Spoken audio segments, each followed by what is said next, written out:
বাতাস থেকে অক্সিজেন উৎপাদন করে রোগীদের জীবন বাঁচানোর যে আধুনিক উদ্যোগ নেওয়া হয়েছিল তা শুরু হতেই থমকে যাচ্ছে।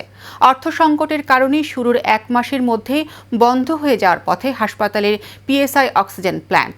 এতে আবারও ঝুঁকিতে পড়ছে রোগীদের অক্সিজেন সরবরাহ। নারায়ণগঞ্জ থেকে রোমান চৌধুরী সুমনের পাঠানো তথ্য ও চিত্রে বিস্তারিত জানাচ্ছেন কাউসার আহমেদ। করোনাকালীন সময়ে অক্সিজেন সংকট মোকাবেলায় দেশের বিভিন্ন সরকারি হাসপাতালে স্থাপন করা হয় পিএসআই। বাতাস থেকে অক্সিজেন আলাদা করে সরাসরি হাসপাতালে সরবরাহ, এটাই ছিল এই প্রকল্পের মূল উদ্দেশ্য।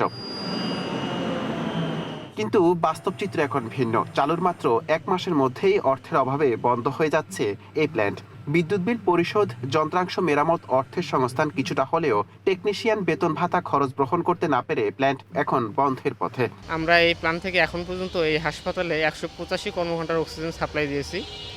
ফলে সরকারের অক্সিজেন কিনতে হবে না। আমাদের এই অক্সিজেন প্ল্যান্টসমূহে মোট 153 জন দক্ষ জনবল কর্মরত আছে।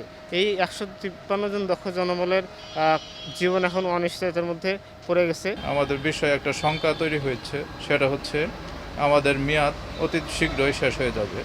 তো এই বিষয়ে কর্তৃপক্ষ এখনো কোনো কড়া নজর দিচ্ছে না।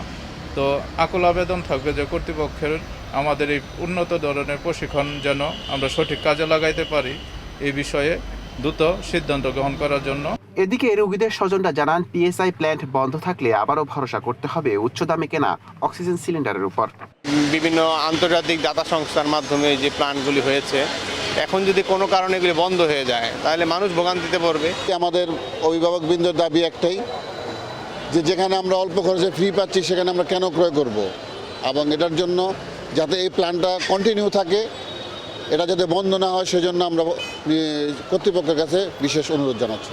ওয়ার্কিং ফর বেটার নারায়ণগঞ্জ সংগঠনের সভাপতি মাসুদুল আলম খন্দকার বলেন, অর্থ ছাড় না হলে এই ধরনের প্রকল্প টেকসই হয় না।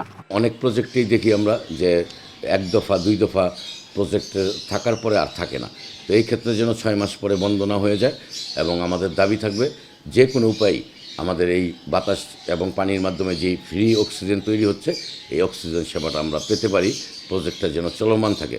এ নিয়ে 300 শয্যা খানপুকুর হাসপাতালের তত্ত্বাবধায়ক ডাক্তার আব্দুল বাশার জানান, পিএসআই অক্সিজেন প্ল্যান্টটি চালু রাখতে নিয়মিত বিদ্যুৎ বিল, রক্ষণাবেক্ষণ ও জনবল খরচ প্রয়োজন হয়। কার্যক্রম চলমান রাখার বিষয়ে ঊর্ধ্বতনদের জানানো হয়েছে। ইনঅফিসেরই 5 জন কর্মী এখানে নিয়োগ দেওয়া আছে। তাদের মেয়াদ, যেহেতু তাদের আন্ডারেই তারা জব করেন, এদের ছাড়া তো আসলে অক্সিজেন প্ল্যান্ট চলবে না।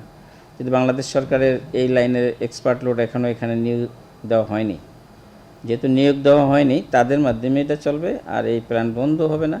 অক্সিজেন প্ল্যান্ট চালু রাখতে প্রয়োজন নিয়মিত বরাদ্দ ও কার্যক্রম ব্যবস্থাপনা। দ্রুত সমাধান এলেই এই সংকট কাটবে বলে আশা সংশ্লিষ্টদের। নূর মোহাম্মদ ভূঁইয়া, এশিয়ান টেলিভিশন।